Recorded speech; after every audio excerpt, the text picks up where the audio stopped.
Right. We just want to wait for about 25 minutes so you can get good hot Yeah.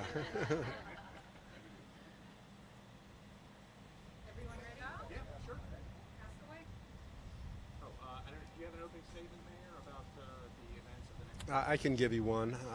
So tomorrow will mark 9 years since the Pulse tragedy, and I said that morning that our community would not be defined by the demented act of a killer, but it would be defined by our response, and our response would be with love, compassion, and unity, especially for those families that were affected, the survivors that are affected, and we continue to support them 9 years later. With a number of things going on, we are going through an RFP process to select a design build contractor to construct the memorial. I think you guys are up to speed with the last year or so that we spent with our committee to come up with a conceptual design. So part of that conceptual design is resulting in the demolition of the building behind us. We thought it would be appropriate to give families and survivors the opportunity to visit the building.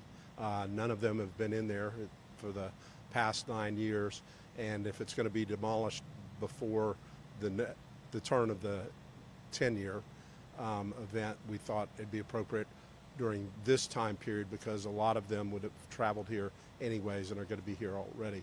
I understand that 25 of the 49 families have accepted the invitation, and then a lot of the other survivors as well. So we'll have that happening. We'll have the memorial service tomorrow, and then hopefully in July we'll select a design build contractor to start moving forward, and we anticipate having completion of the memorial in the summer of 27.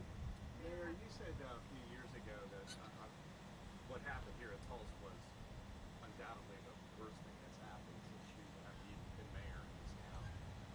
Would, the memorial finally coming to fruition when you cut the ribbon, when it's open, is that going to be one of the best parts of your mayorship? I think it will absolutely be a good day, but nothing can bring those 49 back. Nothing can cure the mental anguish that so many people have gone through. And, there are different phases of grief, and everybody experiences it somewhat differently. But I would hope that a site visit would be helpful to some, but I would also hope that the completion of the memorial would help everybody with the healing process. Mr. Mayor, I know that so many people have waited for this day to go inside of the club looking, hoping for answers. Do you feel that they will get the answers that they seek by going inside? I don't know what answers they can get necessarily from visiting, but I think that you see when tragic events happen suddenly that loved ones oftentimes want to visit the location where their loved one came into the tragic injury that caused them to pass. So you see that in accidents on the highway, and likewise, I think there are families that it will be helpful to their journey to actually see the place where their loved one passed away. And I'm guessing that a lot of these families have never even seen the Pulse nightclub before, let alone have been inside it. Mayor, I have been inside the building. I was inside the building 9 years ago. I chose not to go in before it was clean, but after the FBI turned the building back over to the city, I was inside the building then, and I've been inside the building in the last month. talk about what families and survivors might see when they go inside. Well, there's no furniture. It's just the walls are painted black, floors are black. It's just inside of a building. You'll be able to see where the bathrooms are, where, he had hostages there for several hours at the end of the event. But it's a very emotional thing, and each person is going to experience it, I suspect, very much differently. How did you feel when you went What it did for me is it took me back 9 years, and reflecting on being in the command center on Orange Avenue as all the things are transpiring, and eventually the shooting of the killer, and then the realization of just how many people were impacted. Our original count was way off from what it turned out to be. If you were here 9 years ago, you probably remember when I came out the second time and told everybody it's not 20, it's 49 victims. So that's the thing probably that is sharpest in my memory. Mayor, I wonder if you could talk a little bit about the why. Why this event, these visits, and why the memorial?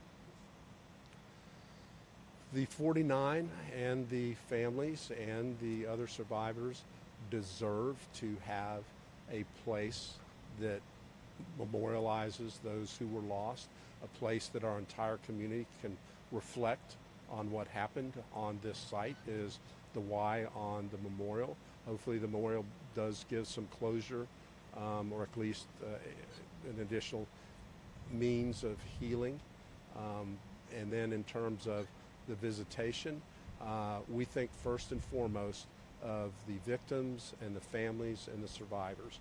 And we do everything that we have done based on what is best for them. And we're not saying you have to go in the building, but what we're doing is saying if that's something that will help you, then we're going to make this available. Mayor, what's your assessment of looking back over the past 9 years in terms of the reforms and changes that were made?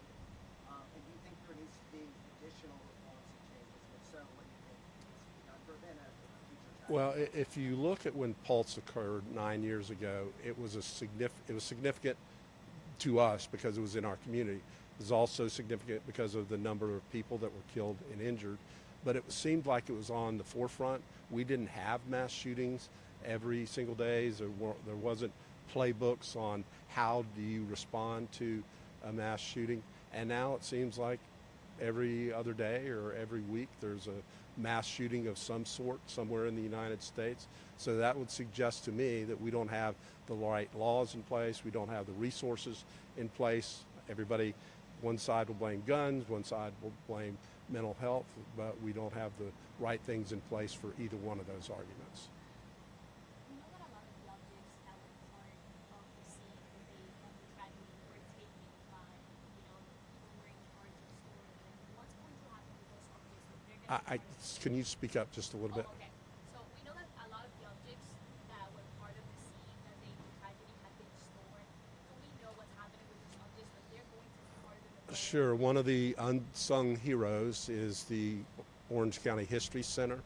The curator there got up, Pam Schwartz, the very day that it happened. She told me she woke up, saw what was happening, and wrote a 10-page plan on how to take care of what would be pieces of memorial. And you'll recall that this was all, the building itself back then in the early stages was all roped off and people couldn't leave things really here. So we set up the front yard of the Performing Arts Center as a temporary memorial site. So there were literally thousands of things that were left there. The History Center has picked up a lot of that stuff, cataloged it, and has it in storage. And they usually bring out different parts of that or different things that they had collected and display it around this time. 2 more questions. Have you met with any of the families who are going to be going in over the next couple of days? I have not met with the families that are going in, but I think it's been explained to you guys how the process is going to work, right? We're going to gather at a hotel and just bring a few at a time over so that it's not a big crowded mass, and we're going to transport them here and then transport them back. We don't want them having to immediately drive after going inside because, again, we just don't know how it's going to affect some of the people. We have been told of a lot of things that have been removed from inside of the building, but do we know what actually remains from the day of? We were told, for example, that the window that they used to break through to get to the side of the club was going to get preserved for the actual memorial. So what can they see that is still the same? Well, there isn't any furniture in there. It's pretty much just a barren couple of rooms, so you can get the feel for what the space was like, but you're not going to get the full feel of what was it like the night that it happened or any other night that it was open. Thank you, everyone. He'll be available tomorrow. Thank you, guys. Thank you, Mayor.